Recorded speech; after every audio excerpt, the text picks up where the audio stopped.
할렐루야. 이 시간 함께 은혜 나누시는 하나님의 말씀은 신약 성경 고린도전서 12장 4절에서 11절까지 말씀입니다. 저 가지고 있는 성경책은 신약 성경 277페이지에 있습니다. 신약 성경 고린도전서 12장 4절에서 11절까지의 말씀을 우리 다 같이 함께 합독하시겠습니다. 은사는 여러 가지나 성령은 같고, 직분은 여러 가지나 주는 같으며, 또 사역은 여러 가지나 모든 것을 모든 사람 가운데에서 이루시는 하나님은 같으니, 각 사람에게 성령을 나타내심은 유익하게 하려 하심이라.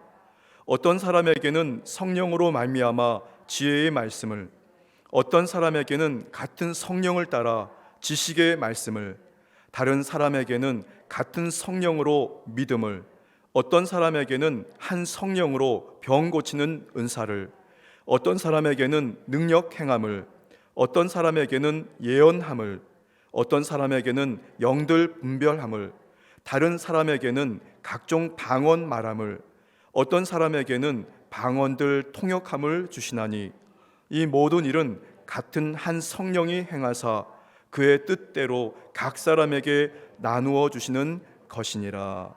아멘. 할렐루야. 저는 오늘 본 말씀 신약성경 고린도전서 12장 4절에서 11절의 말씀을 가지고 그의 뜻대로 각 사람에게 나누어 주시는 것이라는 제목으로 잠시 은혜 말씀 나누고자 합니다. 여러분 함께 고백해 보실까요? 그의 뜻대로 각 사람에게 나누어 주시는 것, 각 사람에게 나누어 주시는 것. 할렐루야.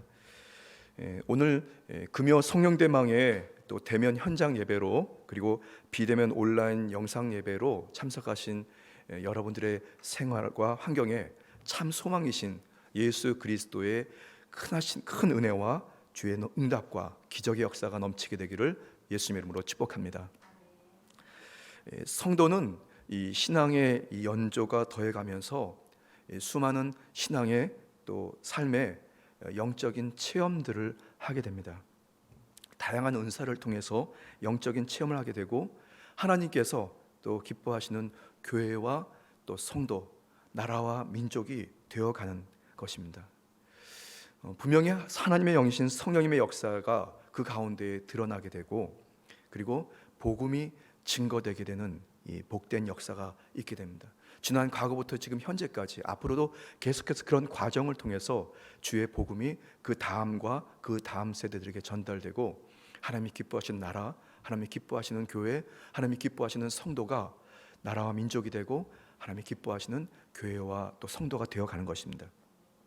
하나님께서는 바로 교회와 이 성도들에게 다양하고 그리고 복합적인 이 성령의 은사를 계속해서 공급해 주십니다.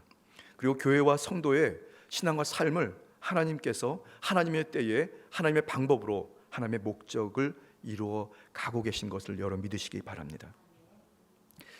저는 말씀을 묵상하고 또 설교 말씀을 준비하면서 지난 시간들을 이렇게 좀 돌이켜 보았습니다.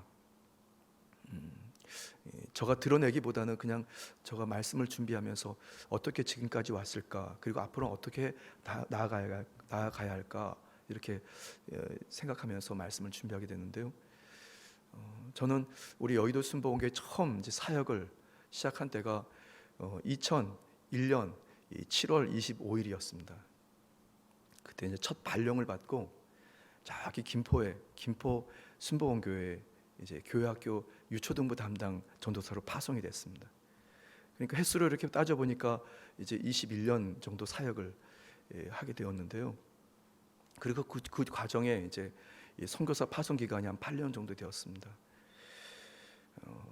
사람들 앞에 나서는 것도 이렇게 부끄러워서 뭐라고 서지도 못하고 말도 쭈뼛쭈뼛하고 더듬으면서, 그리고 뭔가 말해야 될지 어떻게 논리적으로 말을도 이렇게 뭔가 얘기를 할 수도 없는, 그렇게 태어난 저가 어떻게 한 20여 년 동안 사역을 했는지 말씀을 주면서 가만히 생각해 보니까 더 이상 뭐 묘사할 방법이 없더라고요.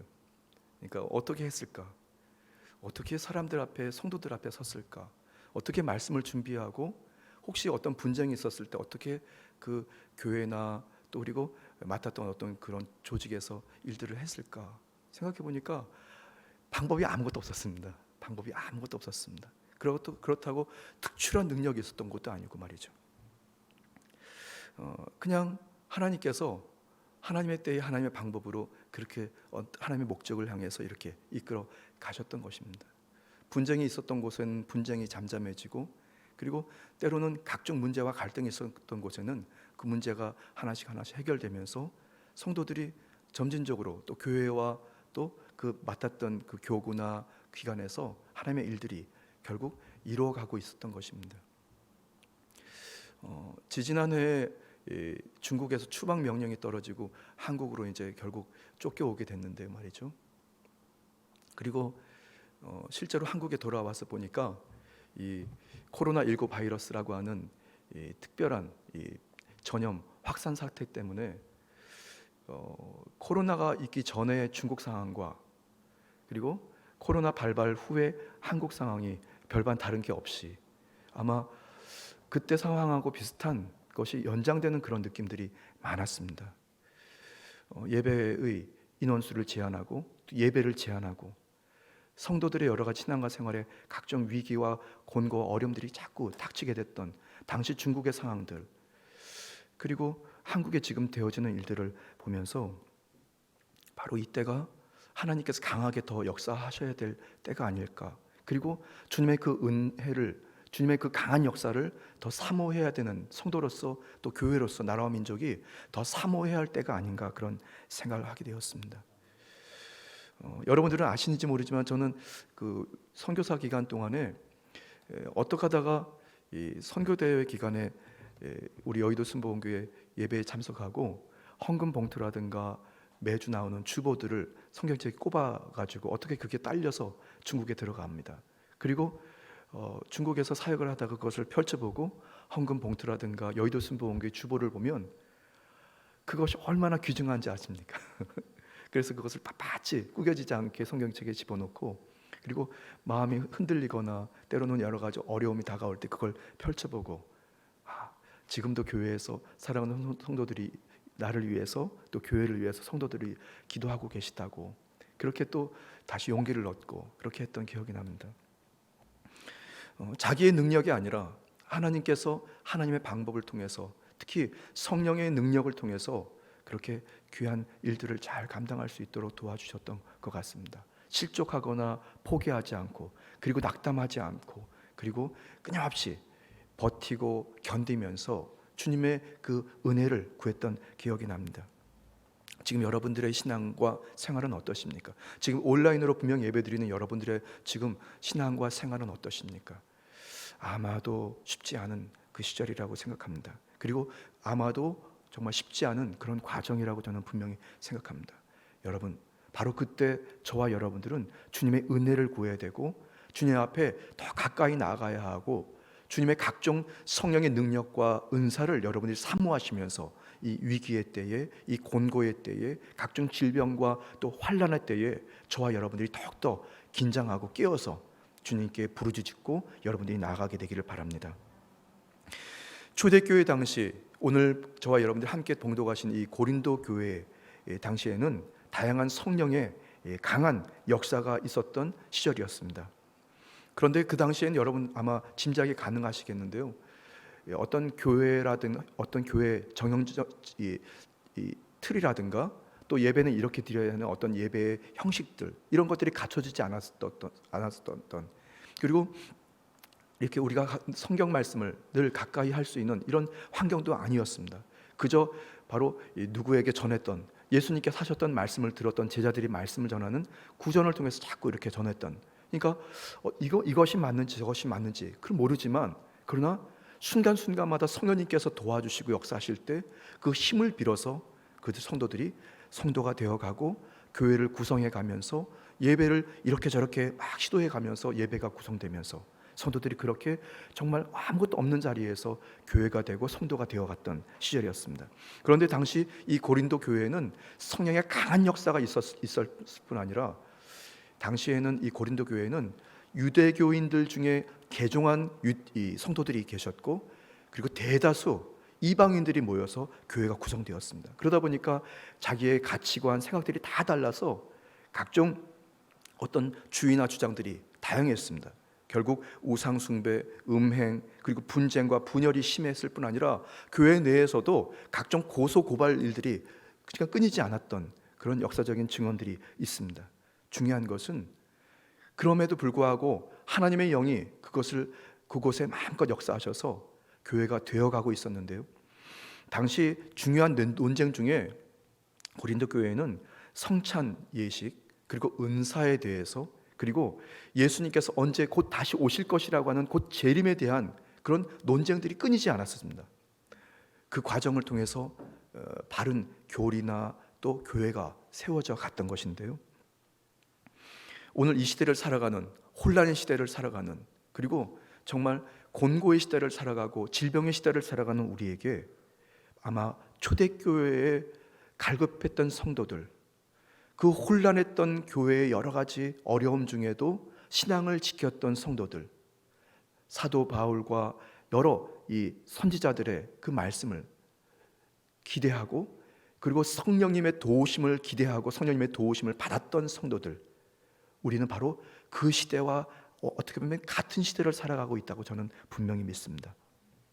코로나19 바이러스의 변이 바이러스의 확산과 전염 사태 속에서 저와 여러분들은 다시 한번 성령의 은사와 성령의 능력을 사모하고 저와 여러분들이 다시 한번 영적으로 깨어난다면 주어진 상황이 아니라 바로 예수 그리스도의 영과 함께 공존하고 주님이 기뻐하시는 성도로, 하나님 기뻐하시는 교회로, 주님이 기뻐하시는 나라와 민족으로 우리가 견고하게 세워지는 복된 기적의 시간이 될 것을 믿으시기를 예수님의 이름으로 축복합니다. 여러분들은 그런 과정에서 어떤 하나님의 은혜를 사모하십니까? 그리고 하나님의 영이신 어떤 성령님의 어떤 은사들을 여러분들이 갖고 계시고 그 은사를 통해서 여러분들이 어려운 시대를 살아가고 계십니까? 오늘 본문 말씀 고린도전서 12장은 성령의 은사를 열거하고 있는데요. 고린도 교회의 문제, 당시에 그 은사는 결코 문제가 되지 않았습니다. 그 은사들을 사용하고 있었던 성도들의 그 방법이 문제였던 거죠. 은사라고 하는 것은 하나님께로부터 오는 절대 주권이고 초자연적인 것입니다. 그래서 은사에는 어떤 것이든지 잘못이 있을 수가 없습니다. 그 은사를 잘못 이해하고 그 은사를 잘못 적용했던 당시의 성도들이 문제였던 것이죠. 그 상황들이 문제였던 것이죠. 은사는 공급되었는데 자신의 능력으로 혹은 자신의 소유물로 여기거나 그리고 그 자신의 자랑과 만족, 기쁨으로 그것을 이용했던 것이 잘못되었던 것입니다.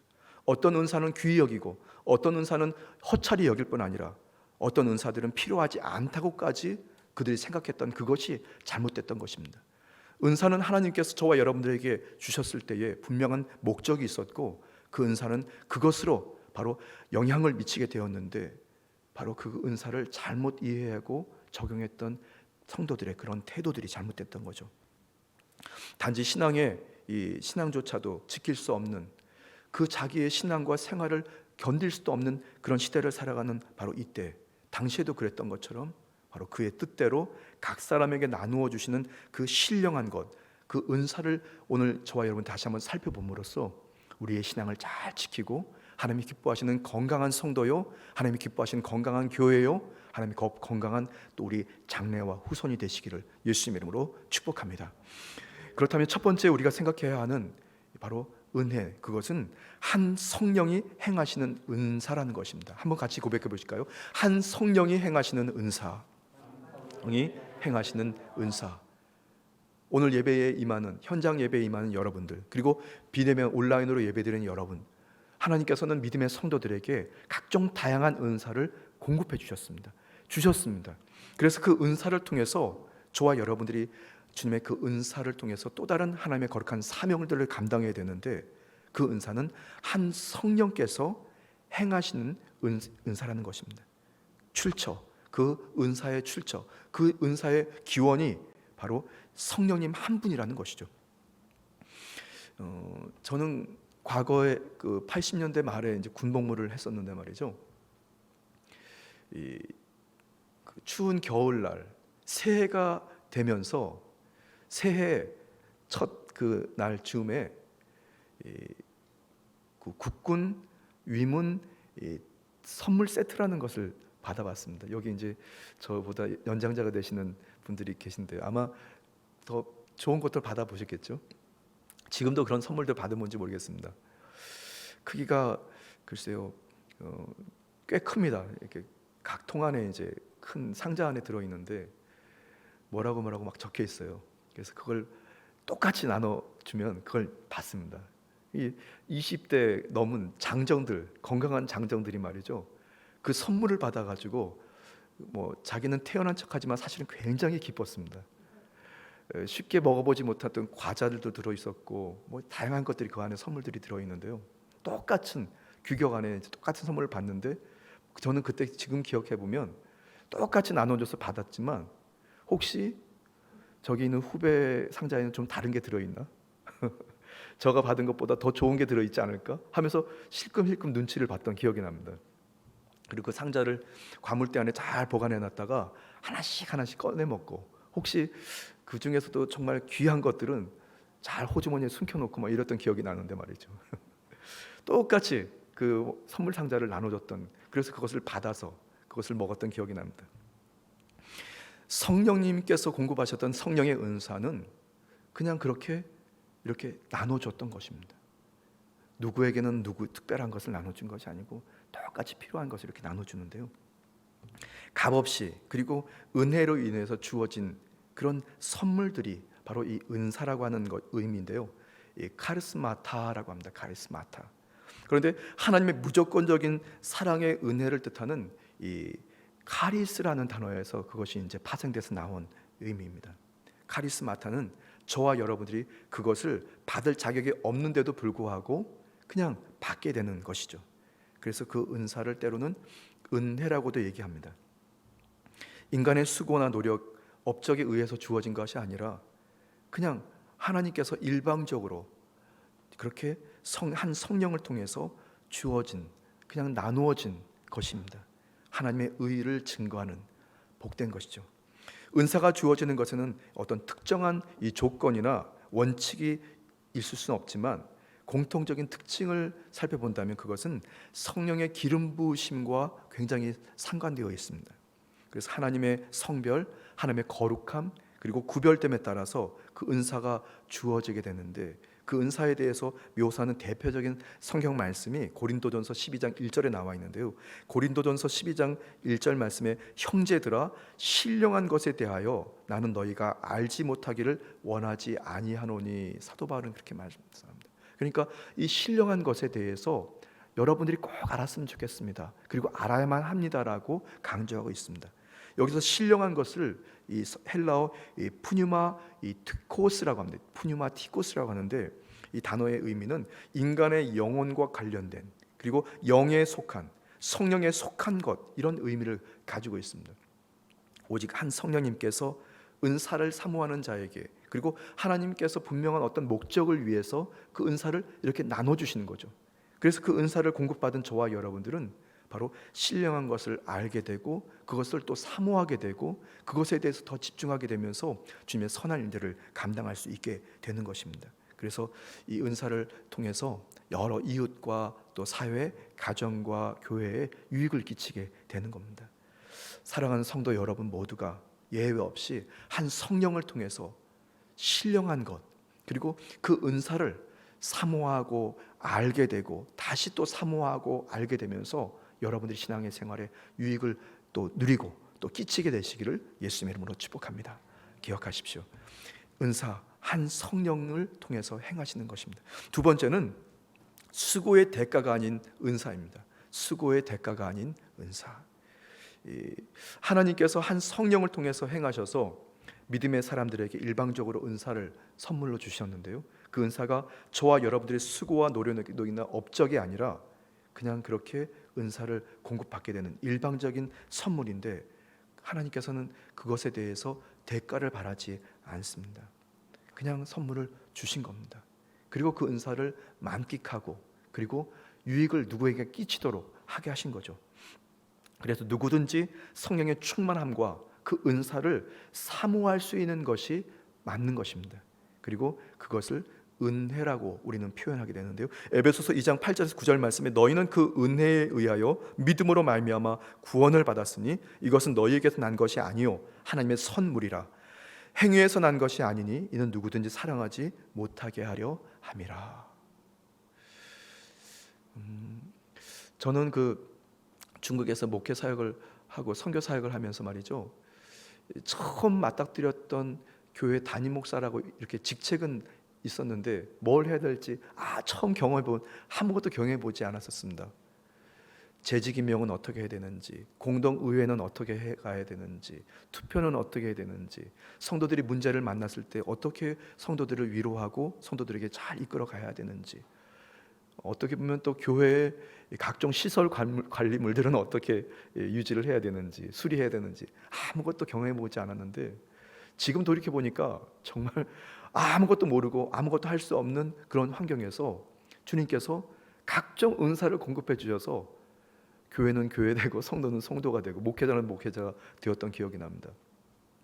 지난번에 한번 말씀을 한번 드렸는데 말이죠, 교회가 생각보다 굉장히 큽니다. 그러니까 중국 평수로는 2,000평방미터라고 이렇게 불려지는 큰 건물 안에 평수를 이렇게 교회를 구성하고 있었는데, 교회가 비가 오면 말이죠, 대성전, 목양실, 식당, 주방 할 거 없이 곳곳에 물이 줄줄 흐릅니다, 여러분.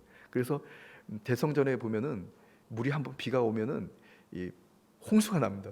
그래서 이제 그걸 큰 이런 이 물통에다가 물을 받아놓고 떨어지는 곳에 이렇게 하면, 그리고 어느 때는 하도 비가 오니까 이중 천정을 했던 천정이 이 비가 내려가지고 내려앉더라고요. 그런데 그걸 다시 수리하고, 그래서 참 고민이 많은데 말이죠.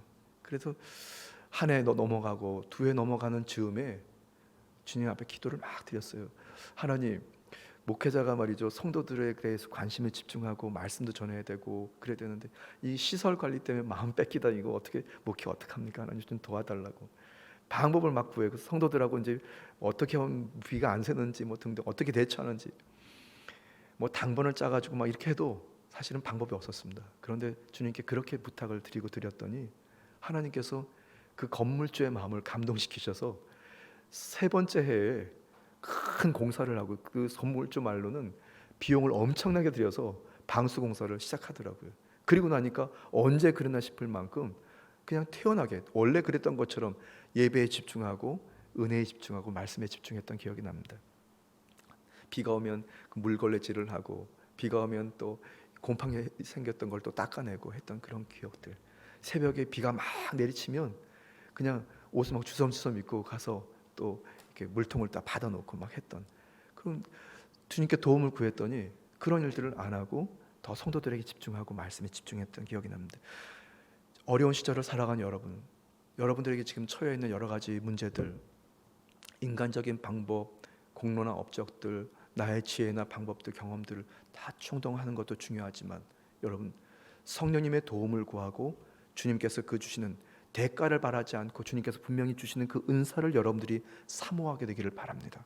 그러면 모든 문제의 근원부터 주님께서 해결해 주셔서 여러분들이 중요한 곳에, 마음을 꼭 둬야 하는 곳에 집중하게 되고 주님의 은혜를 만나게 될 줄 믿습니다. 성전 미문에 앉아 있었던 안진뱅이가 고침을 받습니다. 사람들은 놀라서 당시에 베드로와 요한에 대해 심히 신기하게 여기고 기이하게 여겼다고 성경에 말씀합니다. 그때 베드로는 다음과 같이 말하면서 결코 사도들이 권능이나 경건의 능력으로 된 것이 아니라고 하는 것을 말합니다. 사도행전 3장 12절 말씀에 베드로가 이것을 보고 백성에게 말하되 이스라엘 사람들아, 이 일을 왜 놀랍게 여기느냐? 우리 개인의 권능과 경건으로 이 사람을 걷게 한 것처럼 왜 우리를 주목하느냐? 이렇게 얘기합니다. 그러니까 바로 모든 수고의 대가에 의한 이 은사가 아니라 하나님께서는 그냥 주셔서 병 고친 사람들을, 또 이 병든 사람들을 고쳐주셨고 문제가 있는 사람들에게 자유와 해방을 주시게 된 거죠. 은사는 나의 능력도 아니고 나의 공로에 의한 것도 아니고 주의 뜻대로 그냥 나누어 주신 것입니다. 이유는 나라와 민족을 살리라고, 교회와 성도들을 살리라고, 유익되게 하기 위해서 주신 것입니다. 그래서 우리는 항상 주님의 그 은사를 사모하고 그리고 찾고 구하면서 여러분들이 주님의 선한 도구요 은혜의 도구가 되어야 할 줄 믿습니다. 첫 번째, 한 성령이 행하시는 은사, 그 은사의 출처에 대해서 말씀드렸고, 두 번째는 그 수고의 대가가 아닌 은사, 은사의 방법에 대해서 말씀드렸습니다. 마지막 세 번째는 이제 자라나야 하는 것인데요, 세 번째는 구원에 이르도록 자라게 하는 은사입니다. 한번 같이 고백해 보실까요? 구원에 이르도록 자라게 하는 은사. 여러분, 자라난다는 것은 참 중요합니다. 여러분들의 자녀가 여러분 뱃속에서 태어나서 탄생해서 이제 자라나야 되는데 어느 순간 어느 때 이렇게 뒤집고 그리고 엉금엉금 기기 시작하고 그리고 이제 자리를 털고 일어나서 걸어야 하고 그리고 먹어야 할 것들을 먹고 그리고 입어야 할 것들을 입고 또 말도 해야 되고 그런 과정을 다 겪어야 되지 않겠습니까? 그런데 만약에 자녀들이 자라나지 않는다고 한번 생각해 보십시오. 참 큰일입니다. 저는 그때가 언제인지 2000년 한 2004년 5년이었던 것 같습니다. 지금 순복음 광명교회 어느 소교구를 맡을 때였는데요, 거기에 교구를 맡을 때 어느 젊은 집사님의 자녀가 자라나지 않았어요. 당시에 4세에서 5세 정도는 됐는데 이 아이의 척추에 무슨 문제가 생겨서 더 이상 이렇게 자기가 이 힘을 가지고 버텨서 지탱해서 일어날 수 있는 힘이 없었습니다. 그래서 계속 누워 있었습니다. 그래서 어머니가 하루 24시간 내내 그 아이 곁에서 이 수발을 들어야 돼요. 먹여야 되고 씻겨야 되고 대소변을 다 가려줘야 됩니다. 자기 힘으로 일어나지 못하니까 점점 몸은 커지는데 이 자기 근육으로 뭔가 버티고 일어설 수 있는 그런 힘이 없었습니다. 그 자녀를 바라보고 있는 그 어머니는 죄인이었던 것 같고, 그리고 그냥 그 얼굴이 그냥 정말 소망이 없는, 그냥 그렇게 하루하루 살아갔던 부모였습니다. 그런데 말이죠, 참 감사하게도 여러 성도들과 함께 합심으로 기도하고 작정해서 기도를 드렸는데 그 어머니의 생활은 그렇게 이렇게 부족하진 않았던 것 같아요. 좀 넉넉하게 살았던 것 같은데, 근데 아이가 그러니까 그 어머니가 늘 죄인이었습니다. 교회 와도 뭔가 눈치를 봐야 하고, 자녀가 그러니까 말이죠. 그런데 그것을 놓고 작정하고 기도하고 성도들이 열심히 기도했더니 하나님께서 은혜를 주셔서 말이죠, 그 아이가 변화가 일어나더라고요. 기적이 일어나더라고요, 여러분. 그러니까 그걸 뭐라고 묘사를 못하겠어요. 그런데 그것은 분명히 성령님께서 성도들을 통해서 또 그 어머니의 부르짖는 그 마음을, 애통함을 통해서 각종 성령의 강한 은사와 능력으로 그 자녀에게 생명을 공급하시고 자라나게 하셨어요. 결국 그 뼈마디 이런 데에 힘이 생기게 되고, 그리고 지탱하고 막 버둥버둥거리더니 결국에는 뒤집고 그리고 일어나기 시작했습니다. 그리고 걷기 시작했습니다. 그거 과정이 불과 한 6, 7개월 사이에 그런 일들이 막 벌어졌는데 결국 그 아이가 이 주일 예배에 와요. 예배도 드리게 되고, 그리고 어려움 중에 교회학교에서 예배를 버팅거리면서 예배를 드립니다. 그리고 그 다음은 잘 모르겠습니다. 아마 분명히 일어나서 학교도 갔을 것이고, 그리고 지금은 아마 분명히 이 대학도 진학을 했을 것이고, 일상생활도 저는 하고 있을 것이라고 분명히 믿습니다. 자라난다는 것은 참 귀중한데요, 저와 여러분들이 신앙생활을 하고 이런 어려운 예배를 드릴 수 없는 여러 상황에서도 우리는 자라나야 합니다. 그런데 그 자라나는 것이 구원에 이를 때까지 자라나야 되는 겁니다. 계속해서 자라나야 되는 것입니다. 그것이 성도가 성도되는 과정입니다. 고린도전서 12장 31절 말씀에 너희는 더 큰 은사를 사모하라. 내가 또한 가장 좋은 길을 너희에게 보이리라 말씀합니다.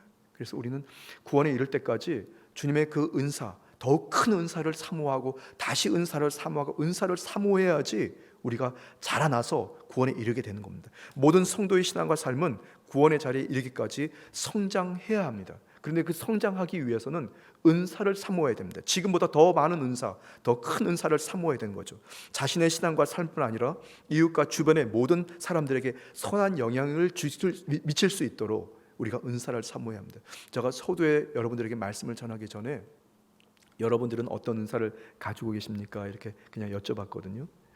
저가 어떤 은사를 가지고 있어요, 이렇게 말씀하기 어렵지만, 그러나 여러분들 스스로가 나는 어떤 은사를 갖고 있지?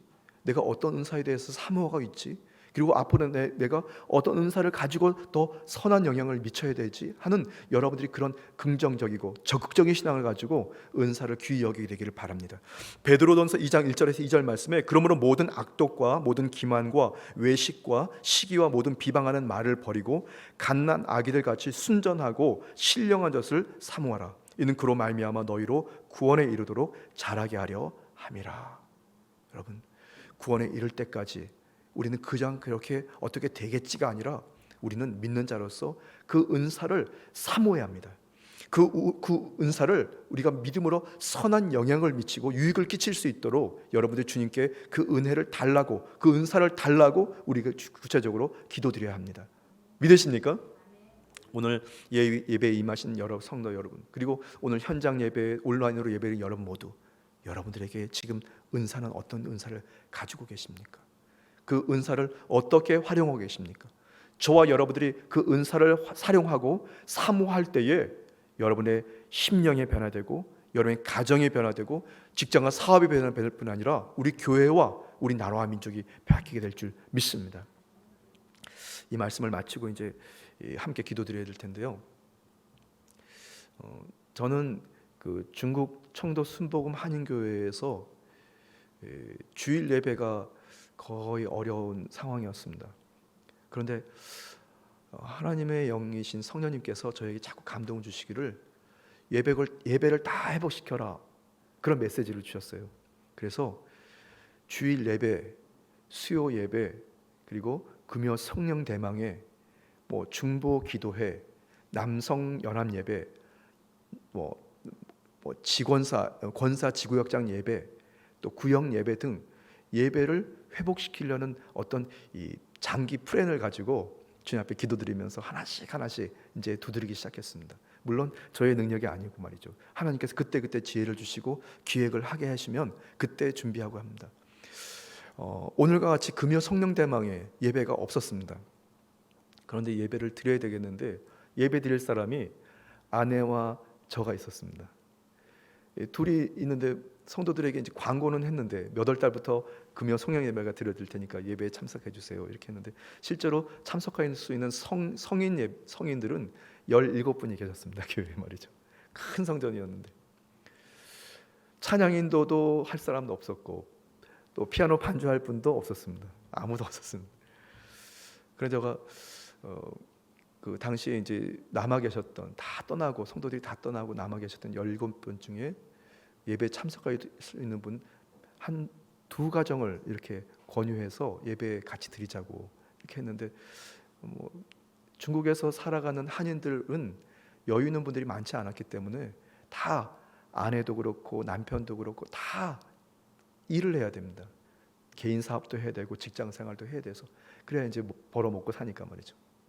근데 금요일 날 같은 경우에는 저녁 7시 반, 8시 예배를 드려야 되는데 그 시간에 맞춰서 올 수가 없어요. 식사도 못 합니다. 그러니까 제가 권유해도 사실은 무리한 권유였는데, 그리고 아내하고 이제 둘이 단둘이 예배를 드리기 시작했습니다. 똑같이 말이죠. 오늘 우리 예배 드리는 것처럼 찬양, 제가 곡조를 다 이 찬양 다 선별을 해가지고 말이죠. 반주도 없이 그냥 목 터져라 막 찬양을 보혈 찬양 드리고, 그리고 이제 사도신경 드리고 대표기도 드리고, 아내는 혼자 앉은 성도입니다. 그래서 말씀을 막 전하고 한 주가 지나고 두 주가 지났더니 한 가정이 실제로 예배에 오시더라고요. 근데 그렇게 예배를 드리다 보니까 이 성도가 예배 중에 하나님의 영이신 성령님께서 그 마음을 만져주시니까 예배 중에 막 대성통곡가 우시는 거예요. 저는 이유는 잘 몰랐습니다. 그리고 그 다음 주에도 변함없이 또 예배에 참석하시고, 그리고 말씀 중에 그렇게 이렇게 잘 이해되는 성경 말씀도 아니었는데, 그리고 그냥 할 수 있는 것은 기도밖에 없었으니까 그렇게 기도드리니까 성도가 기도의 시간에 와서 부르짖고 눈물로 기도하기 시작했습니다. 한 주가 지나고 두 주가 지나고 한 달이 지나고 1년이 지나면서 말이죠, 어느 순간에 예배팀이, 찬양팀이 구성이 되고 말이죠, 그리고 또 피아노 반주해 주시는 성도가 생기게 되고, 그리고 찬양인도, 대표기도, 그리고 또 기도까지 보조해 줄 수 있는 성도들이 모이게 되면서 스크린을 넘기고, 그리고 저는 나중에 이 목양실에서 말씀만 딱 준비하고 있다가 저도 은혜 받아야 되니까 찬양 시작되면 보따리 딱 싸가지고 예배 장소에 와서 같이 찬양 드리고 예배 드리고 주여 주여 기도드리면서 모든 예배가 끝나면, 그때 이제 성도들이 예배가 다 끝나면 얼굴이 붉게 돼가지고 말이죠, 그때 이제 식사하러 이제 가시면 9시 10시 돼서 식사하러 가시더라고요. 그래도 그 다음 주에 꼭 그 자리를 지킵니다. 저 오늘 말씀을 준비하다가 옛날 당시에 찍었던 영상을 한번 이렇게 봤어요. 대성전은 너무 컸고, 그래서 소성전이었던 그때 당시 바울 성전이라는 성전, 한 보통 꽉 앉으면은 약 한 80명 정도 앉는 그런 성전인데, 그 성전에 성도들이 찬양에 막 은혜를 받아서 막 고개가 왔다 갔다 하고 박수를 뭐 크게 치고 뭐라고 목에 핏대를 세우면서 찬양 드렸던 그런 영상을 저거 보면서, 야, 그런 일들이 있었구나. 그래서 저는 또 말씀 오늘 준비하면서 우리 여의도 직할성전도 이렇게 또 두들기다 보면 어느 성도들이 기도의 자리에 와서 하나님을 만나고 그 각종 은사를 사모하면서 그의 신앙이 다시 회복되고 수축되고 기경되면서 또 은혜를 사모하고 한 분, 두 분 은혜의 자리에 임하게 될 것을 저는 분명히 믿습니다. 여러분 한 분 한 분이 지금 은사를 사모하면서 교회가 되어가고 있는 것입니다. 지금 온라인으로라도 예배를 드리려고 여러분들이 핸드폰으로, 때로는 컴퓨터로, 여러분들이 또 TV로 지금 여러분들이 영상을 예배드리는 여러분들이 지금 예배로 또 회복되고 있는 과정이라고 저는 분명히 믿습니다. 지금 중요한 것은 주의 성령의 은사에 대해서 다시 한번 여러분들이 사모하고 유익을 끼치게 되기를 바랍니다. 주님께서는 분명히 우리를 통해서 분명히 교회를, 또 나라와 민족을, 가정을, 여러분의 심령을 수축하시고 회복시키는 큰 은혜가 있게 될 것을 믿으시기를 바랍니다. 할렐루야.